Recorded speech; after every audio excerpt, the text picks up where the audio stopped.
വർണ്ണശബളമായ ആ യാത്രയപ്പ് കഴിഞ്ഞ് ഹെഡ് മിസ്ട്രസ് കല്യാണിക്കുട്ടിയമ്മ തൻ്റെ തറവാടിൻ്റെ പടിപ്പുരയും കടന്ന് ചവിട്ടുപടികൾ കയറുമ്പോൾ ആ മുഖത്ത് വിഷാദം നിറഞ്ഞിരുന്നു. 37 വർഷത്തെ ഉദ്യോഗത്തിനു ശേഷം പിരിയുമ്പോഴുണ്ടാകുന്ന സ്വാഭാവികമായ വിഷാദമാണ് ആ മുഖത്ത് നിഴലിക്കുന്നത് എന്നാണ് മക്കൾക്ക് തോന്നിയത്.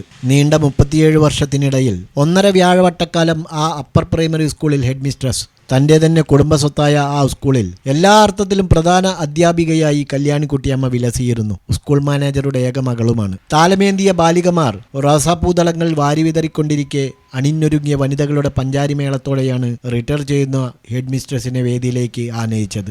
അതിഥികളുടെ മുൻനിരയിൽ യൂണിഫോം ധരിച്ചുകൊണ്ട് deputy superintendent of police Pankajakshan ഉണ്ടായിരുന്നു.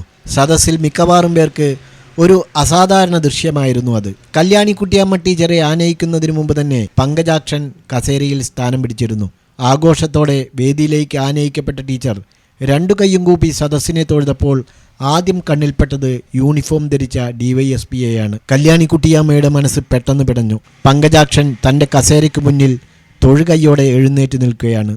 ഒരു വ്യാഴവട്ടം മുമ്പ് തന്നെ കാണാൻ യൂണിഫോമില്ലാതെ സ്കൂളിൽ കയറി വന്ന പങ്കജാക്ഷൻ്റെ ചിത്രം ടീച്ചറുടെ മനസ്സിൽ തെളിഞ്ഞു വന്നു. പക്ഷേ ഇന്ന് ചടങ്ങിലേക്ക് ആരും ക്ഷണക്കത്ത് അയച്ചിരുന്നില്ലെങ്കിലും എങ്ങനെയോ ഈ യാത്രയപ്പിൻ്റെ വിവരം അന്വേഷിച്ചറിഞ്ഞാണ് പങ്കജാക്ഷൻ അവിടെ വന്നതെന്ന് ടീച്ചർക്ക് അറിയാമായിരുന്നു. പങ്കജാക്ഷൻ ആ സ്കൂളിലെ പൂർവ്വ വിദ്യാർത്ഥിയായിരുന്നു എന്ന് അധ്യാപകർക്ക് ആർക്കും തന്നെ അറിയില്ല. അയാൾ പോലീസ് യൂണിഫോം ധരിച്ച് യോഗത്തിന്റെ മുൻനിരയിൽ വന്നിരുന്നതാണ് കല്യാണിക്കുട്ടിയമ്മയെ അസ്വസ്ഥയാക്കിയതെന്ന് മക്കൾക്ക് മനസ്സിലായില്ല. ഈ വിദ്യാലയത്തിൽ നിന്ന് പഠിച്ചിറങ്ങിയ 100 കണക്കിന് വിദ്യാർത്ഥികൾ തന്നോട് പ്രകടിപ്പിച്ചിട്ടുള്ള സ്നേഹാദരങ്ങളാണ് അധ്യാപിക എന്ന നിലയിൽ തന്നെ സംതൃപ്തയാക്കിയിട്ടുള്ളതെന്ന് മറുപടി പ്രസംഗത്തിൽ പറയുമ്പോൾ കല്യാണിക്കുട്ടിയമ്മ സദസ്സിൻ്റെ മുൻനിരയിലിരിക്കുന്ന പങ്കജാക്ഷൻ്റെ മുഖത്തേക്ക് നോക്കിയില്ല. നോക്കാതിരുന്നത് ആ പോലീസ് ഓഫീസറുടെ ചുണ്ടിൽ വിടരുന്ന പുച്ഛരസം കലർന്ന ചിരി കാണാതിരിക്കാൻ വേണ്ടി തന്നെയായിരുന്നു. തൻ്റെ മനസ്സിൽ തറഞ്ഞിരിക്കുന്ന ഒരു മുള്ളാണ് പങ്കജാക്ഷൻ എന്ന് കല്യാണിക്കുട്ടി ടീച്ചർക്ക് ബോധ്യം വന്നിട്ട് ഏറെ നാളുകളായി. 7-8 വർഷം മുമ്പ് തൻ്റെ ഭർത്താവിന് ഒരു കാർ അപകടമുണ്ടായപ്പോൾ അന്ന് രക്ഷയ്ക്കെത്തിയത് സ്ഥലത്തെ സബ് ഇൻസ്പെക്ടറായിരുന്ന പങ്കജാക്ഷനാണ്. ടീച്ചറും അന്ന് കാറിലുണ്ടായിരുന്നു.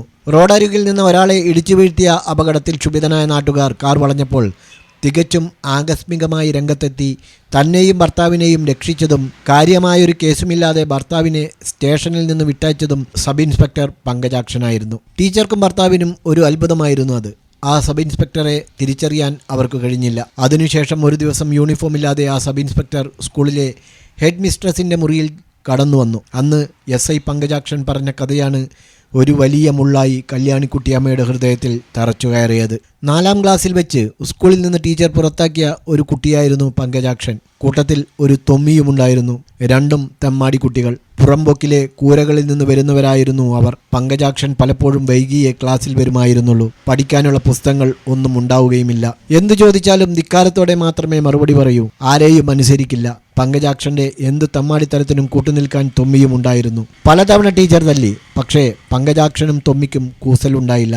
പഠിക്കാനല്ലേ സ്കൂളിൽ വരുന്നതെന്ന് ചോദിച്ചപ്പോൾ പങ്കജാക്ഷൻ പറഞ്ഞ മറുപടി പഠിക്കാനല്ല, ഉച്ചയ്ക്ക് ഉപ്പുമാവ് കിട്ടുമെന്നതുകൊണ്ടാണെന്ന് ആയിരുന്നു. അതിന് പൊതിരെ തല്ലി. പിറ്റേ ദിവസം ടീച്ചർ ഇരിക്കുന്ന കസേരയിൽ മുഴുവൻ പങ്കജാക്ഷനും തൊമ്മിയും ചേർന്ന് ചുവന്ന മഷി ഒഴിച്ചു വെച്ചു. ടീച്ചർ വന്നിരുന്നപ്പോൾ അവരുടെ പുതിയ സാരിയിൽ മുഴുവൻ ചുവന്ന മഷി പടർന്നു വൃത്തികേടായി. പിന്നെ പങ്കജാക്ഷനെയും തൊമ്മിയെയും സ്കൂളിൽ നിന്ന് പുറത്താക്കാൻ ആലോചിക്കേണ്ടി വന്നില്ല.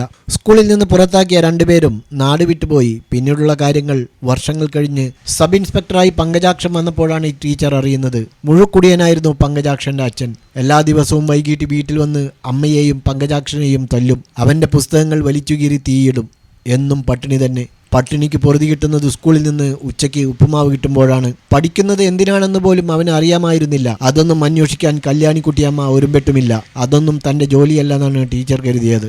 സ്കൂളിൽ നിന്ന് പുറത്താക്കിയെന്നറിഞ്ഞപ്പോൾ തൻ്റെ അച്ഛൻ തല്ലിക്കൊല്ലുമെന്ന് അവന് അറിയാമായിരുന്നു. തൊമ്മിയുടെ സ്ഥിതിയും വ്യത്യസ്തമായിരുന്നില്ല. അങ്ങനെയാണ് 2 പേരും നാടുവിട്ടത്. പങ്കജാക്ഷനെ അകലെയുള്ള പട്ടണത്തിലെ ബസ് സ്റ്റാൻഡിൽ നിന്ന് പോലീസ് പിടികൂടി ഒരു അനാഥ മന്ദിരത്തിൽ കൊണ്ടുചെന്നാക്കി. അവിടുത്തെ അധികാരിയായ വൃദ്ധ പുരോഹിതനാണ് പങ്കജാക്ഷനെ മനസ്സിലാക്കി വളർത്തിയെടുത്തത്. വിദ്യാഭ്യാസത്തിൻ്റെ മഹത്വം എന്താണെന്ന് ആ അച്ഛനിൽ നിന്ന് പഠിച്ച പങ്കജാക്ഷൻ അവിടെ നിന്ന് തന്നെ പഠിച്ച് ബിരുദമെടുത്തു. ഒടുവിൽ പോലീസിൽ സെലക്ഷൻ കിട്ടുകയും ചെയ്തു. ഈ കഥ അന്ന് കേട്ടുകഴിഞ്ഞപ്പോൾ ടീച്ചർ പഴയ സംഭവമെല്ലാം ഓർത്തു. തൊമ്മി എവിടെയെന്ന് ചോദിച്ചു. ഞാൻ അവനെ കണ്ടത് ജയിലിൽ വെച്ചാണ്. അവൻ വലിയ കള്ളനായി ഒരു കവർച്ച കേസിൽ ശിക്ഷിക്കപ്പെട്ടു കിടക്കുകയായിരുന്നു. പങ്കജാക്ഷന്റെ വാക്കുകൾ കേട്ടപ്പോൾ ടീച്ചർക്ക് ഒന്നും ഉരിയാടാൻ കഴിഞ്ഞില്ല. അതൊരു ശപിക്കപ്പെട്ട ഓർമ്മ പോലെ വർഷങ്ങളായി കല്യാണിക്കുട്ടിയമ്മയുടെ മനസ്സിൽ തറച്ചു കിടക്കുകയായിരുന്നു. യാത്രയപ്പ് കഴിഞ്ഞ് വീട്ടിലേക്ക് മടങ്ങുമ്പോൾ ക്ലാസ്സിലെ കുട്ടികൾ ആരാണെന്ന് പഠിക്കാതെ അവരെ പഠിപ്പിക്കാൻ ശ്രമിച്ച തൻ്റെ അധ്യാപക ജീവിതം പരാജയമായിരുന്നോ എന്ന ചോദ്യമാണ് ടീച്ചറുടെ മനസ്സിൽ അപ്പോൾ ഉയർന്നു വന്നിരുന്നത്.